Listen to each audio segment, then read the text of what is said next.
Good Friday greetings, everyone. At such a time as this, when we're all still in a kind of shock at the rapid onslaught of this COVID-19 virus that has permeated its way around the world, person by person, indiscriminately, we're coming to realise just how vulnerable we are. The numbers of people who have died instills fear in us. I've always thought fear to be public enemy number one. Overcoming our fears and going on to do what has to be done, sometimes in the face of enormous odds, takes great courage. And especially those we are experiencing at the moment. The courage of those caring for the sick and dying everywhere just now at times belies belief. Reading extracts from John O'Donoghue's book Anam Cara, he talks about our struggle with the silent and secret companion we carry with us through life, that silent companion, death. He goes on to say that the crucial battle is the one between the ego and the soul.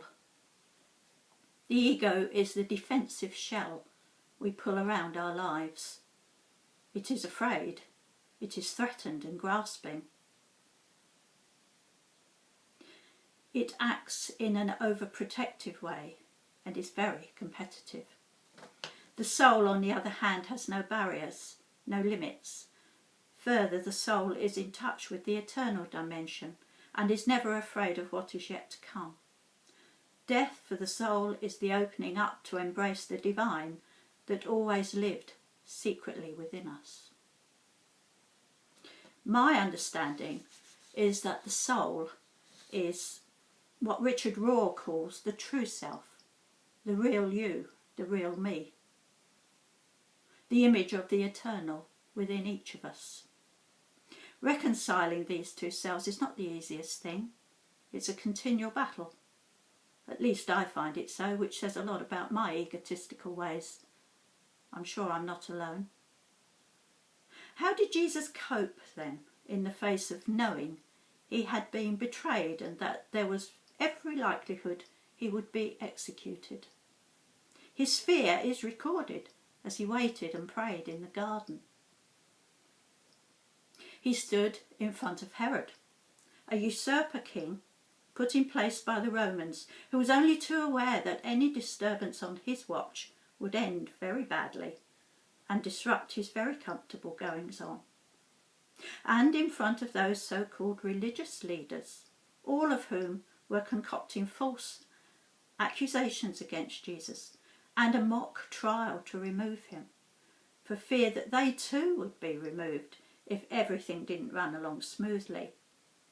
Their cruel taunts and accusations of blasphemy must have cut deep into not just his mind, but into his very soul, into the divine that suffers in and with us.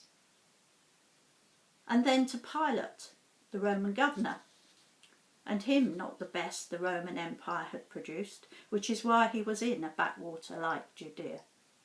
Cruelty with lashings and floggings and executions were an everyday occurrence, so another one was of no consequence, was it?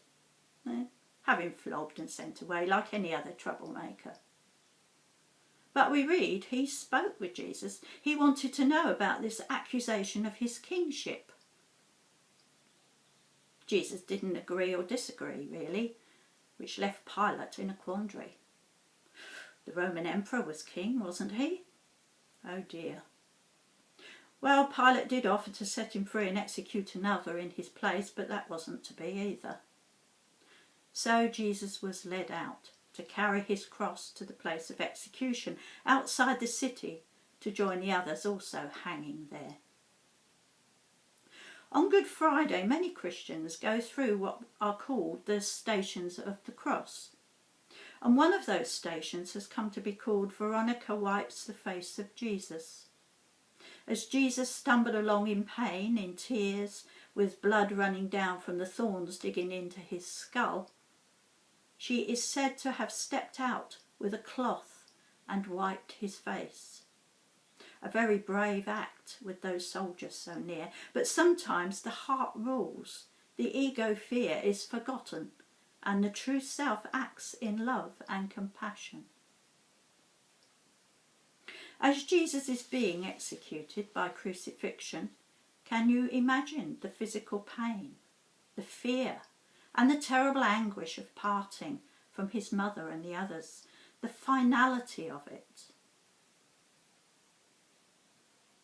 Being, as Jesus was, enfolded by the love of the divine and part of the divine deeply in his soul, he was held in that love as he finished what he had to do. Just as others are held in that love when they feel compelled to do what has to be done courageously.